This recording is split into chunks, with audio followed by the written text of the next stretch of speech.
সবাই তার সাথে বেঈমানি করবে, আমার স্বামী কখনো আমার সাথে বেঈমানি করবে না।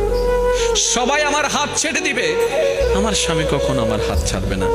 এখানে যারা বিবাহিতরা আছেন, আমি ছোট্ট মানুষ হিসেবে শ্রদ্ধার সাথে একটা কথা বলি। এক ঘরের নিচে থাকলে, একই ছাদের নিচে থাকলে অনেক কিছুই হবে।